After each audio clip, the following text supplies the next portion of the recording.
तो आज का हमारा टॉपिक है गैसीय अवस्था। ठीक है।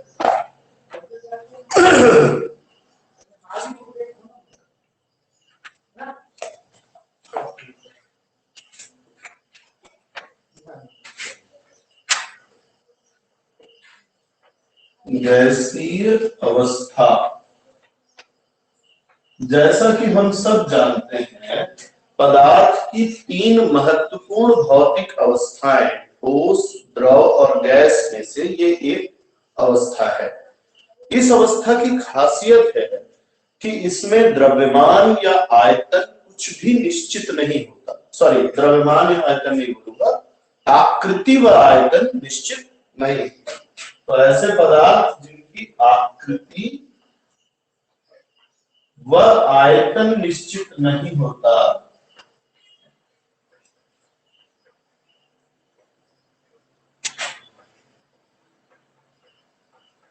इनको हम गैस कहते हैं। तो गैसों से संबंधित कुछ गुण हैं, जैसे गैसें बहुत अधिक मात्रा में संपीड़ित की जा सकती हैं, यानी अगर आप दबाव लगाएं तो गैस का आयतन कम हो सकता है।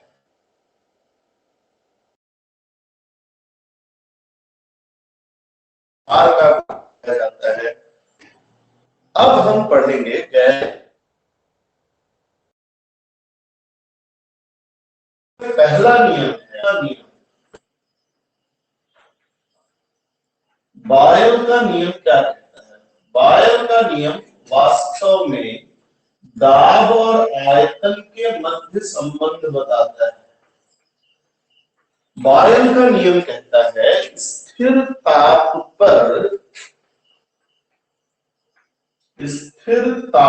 पर किसी दिए गए गैस का आयतन उसके दाब के व्युत्क्रमानुपाती होता है। यानी गैस का आयतन दाब के व्युत्क्रमानुपाती होता है, अर्थात दाब बढ़ाने पर आयतन उसी अनुपात में घट जाता है। दाब बढ़ाओगे तो आयतन कम हो जाएगा। अब इसी समीकरण को अगर हम आगे बढ़ाएं तो V बराबर K अपॉन P, जहां K कोई नियतांक है, या P भी बराबर हम लिख सकते हैं K एक नियतांक।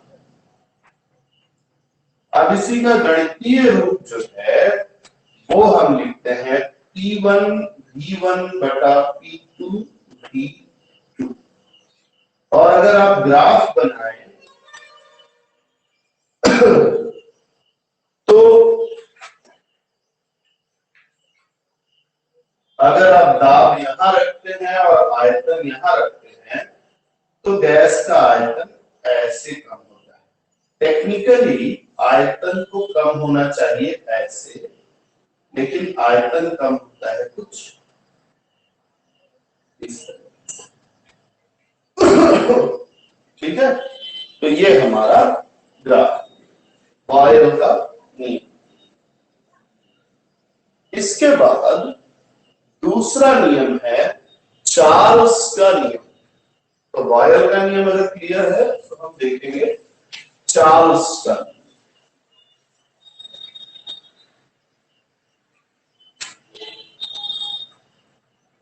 चार्ल्स का नियम। चार्ल्स का नियम वास्तव में ताप आयतन संबंध है, ताप और आयतन के बीच का संबंध है। ये कहता है स्थिर दाब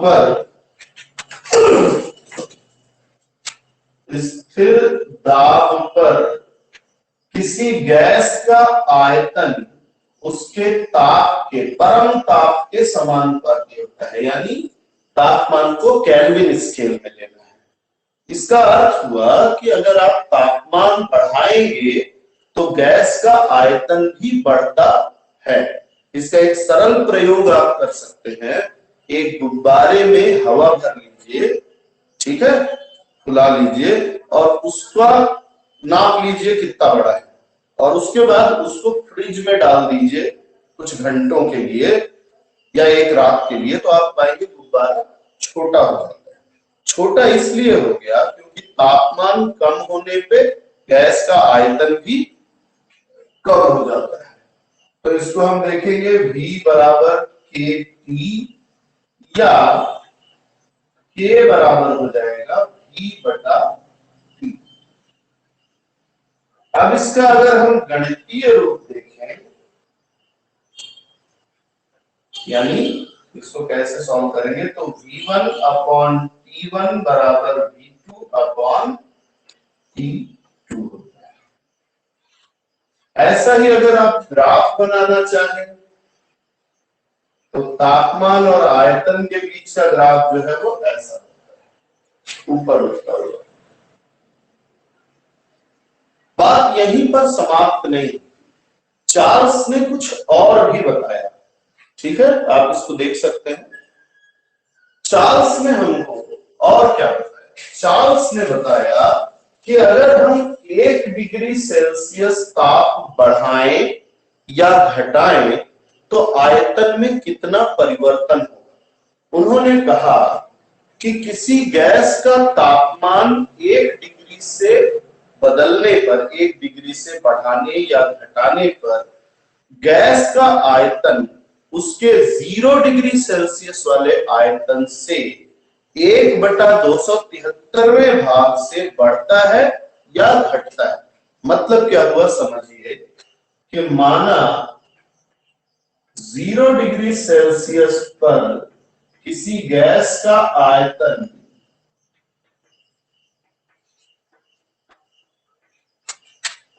V0 है, ठीक है, तो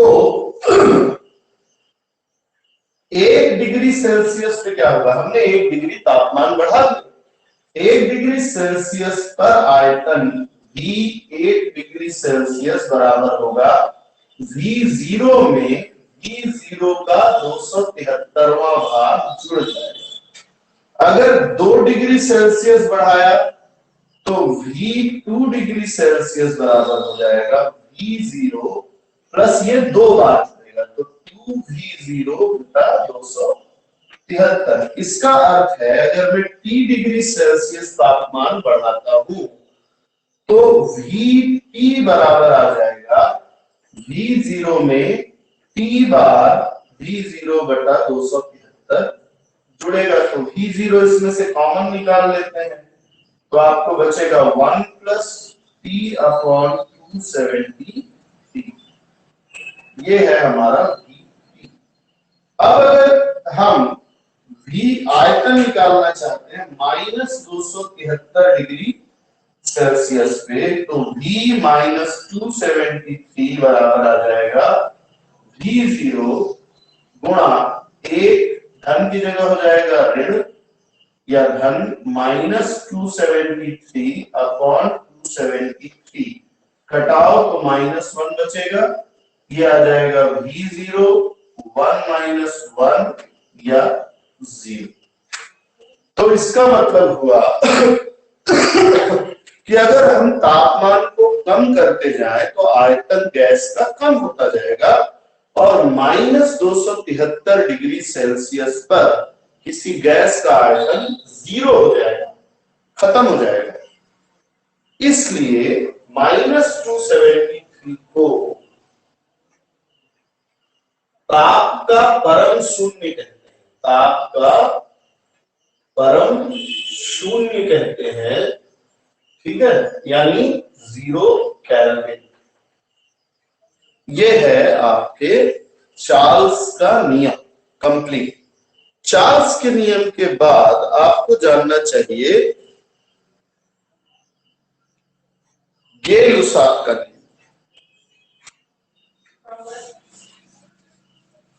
ये नियम बुक में नहीं है लेकिन जानना चाहिए।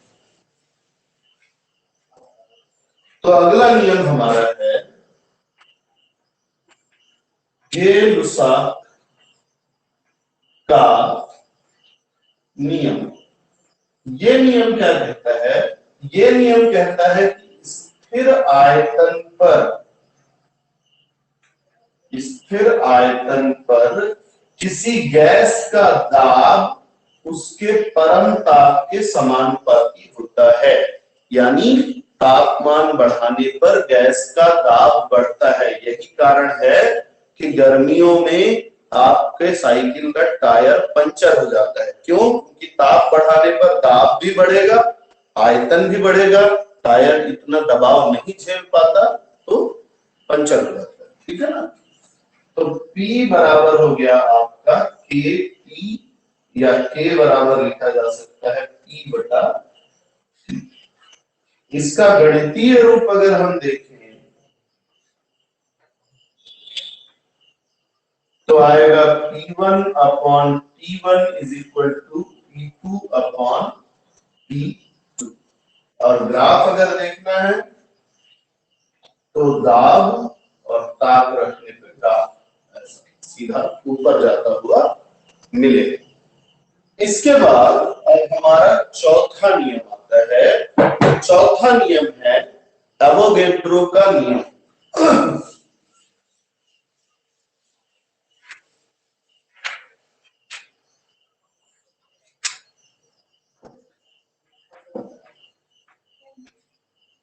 एवोगैड्रो का नियम बड़ा सिंपल नियम है। ये नियम कहता है स्थिर ताप व दाब पर, ताप व दाब पर समान आयतन में सभी गैसों के अणुओं की संख्या एक बराबर होती है। मतलब ताप दाब की समान परिस्थिति में 1 लीटर हाइड्रोजन में जितने अणु होंगे 1 लीटर ऑक्सीजन में भी उतने ही अणु होंगे, 1 लीटर कार्बन डाइऑक्साइड में भी उतने ही अणु होंगे। मतलब ये है कि स्थिर ताप और दाब पर गैस का आयतन अणुओं की संख्या के समानुपाती होता है। तो गैस का आयतन अणुओं की संख्या के समानुपाती होता है। और हम जानते हैं, क्योंकि ये आपने पढ़ा हुआ है कि मोलों की संख्या बराबर दी गई संख्या बटा एवोगैड्रो संख्या होती है। एवोगैड्रो संख्या मतलब कितना होता है आपको पता होना चाहिए, 6.022 गुणा 10 की घात 23। तो अगर मैं n निकालूं तो ये आ जाएगा n गुणा n नॉट। ये एक स्थिरांक है, इसको हटाया जाए तो n समानुपाती है मोलों की संख्या के। इसलिए हम लिख सकते हैं कि v भी समानुपाती होगा मोलों की संख्या। तो ये आपने 4 महत्वपूर्ण नियम पढ़े। अब इन चारों महत्वपूर्ण नियमों को मिला के एक नियम बनाएंगे जिसको कहेंगे आदर्श गैस समीकरण या सामान्य गैस समीकरण।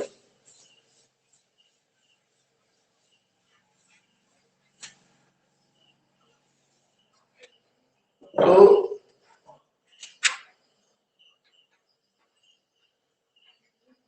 आदर्श गैस समीकरण हमने पढ़ा बॉयल के अनुसार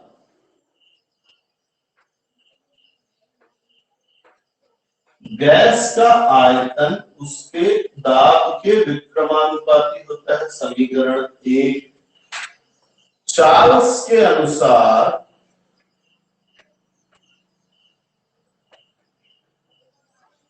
गैस का आयतन उसके परम ताप के समानुपाती होता है, समीकरण नंबर 2। एवोगैड्रो के अनुसार